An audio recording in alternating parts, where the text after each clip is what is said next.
Hey, Lauren here. I'm at Galvanize in Boulder today, right off Pearl Street. It's a wonderful space, and I am actually working on a few tenants or helping some tenants get out of leases and or just, they're finishing up their lease, and I wanted to give you a landlord's perspective on getting your deposit back.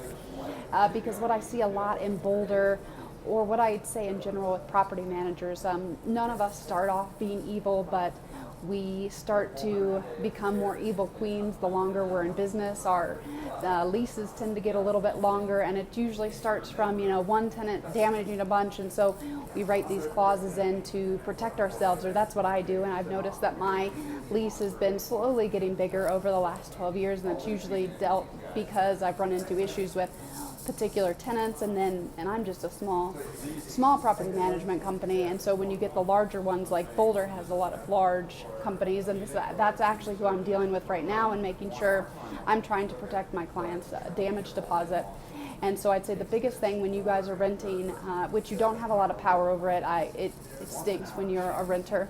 One of the many reasons why you should consider buying a home, but you want to always make sure that you read the lease. The lease is so very important, and see what happens to that damage deposit, and see all like the mandatory fees they're going to charge you, like a rekeying, a carpet cleaning, a deep clean, and then a secure, like sometimes you have security fees, and the fees can add up to $500, $1,000. And I remember when I was a student, I depended on getting that damage deposit back, and I would treat the house appropriately and do everything I thought in my power, but that was 20 years ago.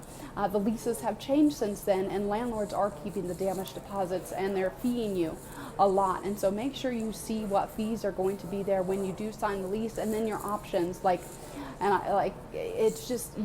there's a lot of fees, and I think that's a way of some management companies keeping more money, or a way to somewhat profit or mitigate their kind of natural wear and tear, if you will, because I think there's a little bit of judgment call in there. So I'd say the biggest thing you do to protect yourself is video the apartment when you move in, document everything, and do the same when you leave. Because in Colorado in particular, you have a lot more rights than other states. Like Georgia, you have no rights when you're a tenant. When you're in Colorado, you do have a little bit more rights. So make sure when you move in, one, you read the lease. Now, you don't have a lot of options if you don't like the lease terms other than to not use that property, but there's like two main property management companies in Boulder, and they run most of the apartments, so you don't always have your options there. But the biggest thing is document, and that's actually what I'm helping do with my client tomorrow. Is we're going to video the apartment after she moved out and document everything, because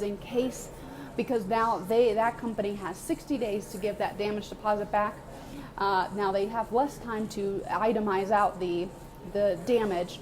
But when you have that move in video and also move out video, you can document. Now, if you did damage the place, you have the documentation showing you did it. But if you didn't do anything, you have that documentation, and it is so very, very important, because you need to defend that damage deposit. And I'm seeing I think sometimes property management companies do take advantage of that fact, that they don't think that you're documenting like they are.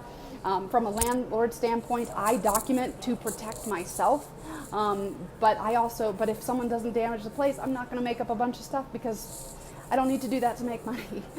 Some companies, evil queens are made, not born, and I feel like that's the situation with property management companies sometimes. So protect yourself. Make sure you read the lease. Make sure you see what's going on with that damage deposit, all the nickel and diming that's going to be done, that adds up to potentially $500 easy for carpet, deep cleaning, rekeying, and then any random fees. It can add up to about $500 right there without any damage at all. So anytime you guys ever have any questions, my door is always open. Thank you.